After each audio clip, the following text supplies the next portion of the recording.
semua, terima kasih kerana masih lagi bersama saya.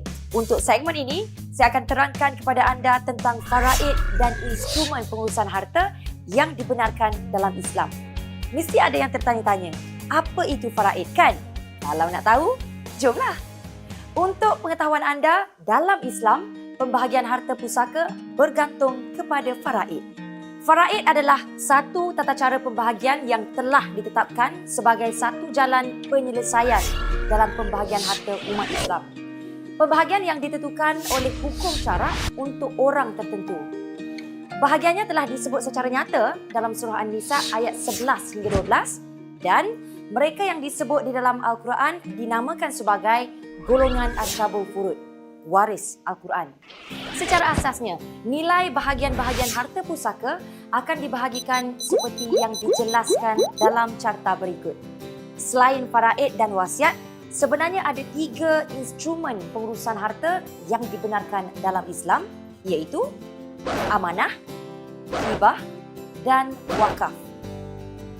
Berbanding faraid dan wasiat yang pelaksanaannya hanya boleh dilakukan selepas pemilik meninggal dunia, pemberian harta menerusi amanah, hibah dan wakaf dilakukan ketika pemilik masih hidup.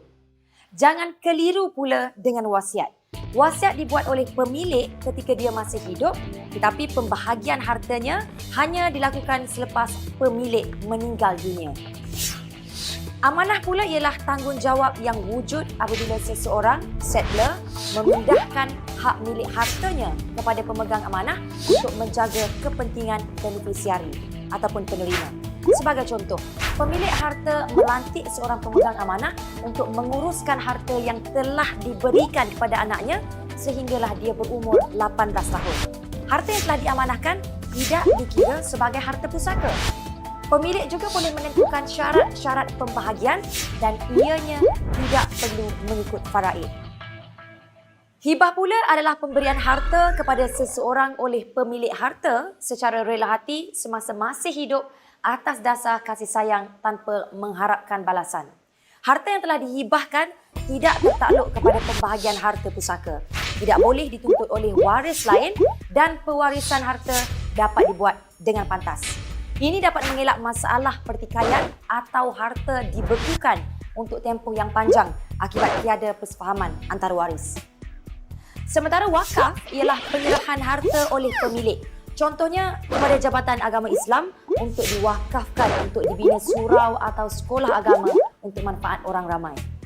Wakaf merupakan satu cabang ibadah yang mana tujuan asasnya ialah untuk mendekatkan diri dan mendapat keredaan Allah Subhanahu Wa Taala dengan cara membelanjakan harta ke jalan Allah. Antara contoh produk hibah yang diperkenalkan di pasaran ketika ini ialah hibah amanah.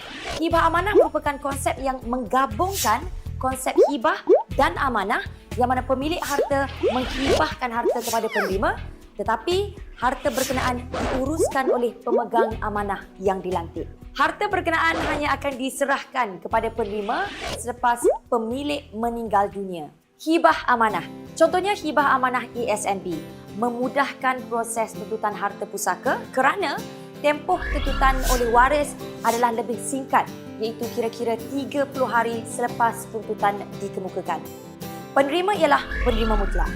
Harta yang dihibah tidak lagi tertakluk dalam harta pusaka.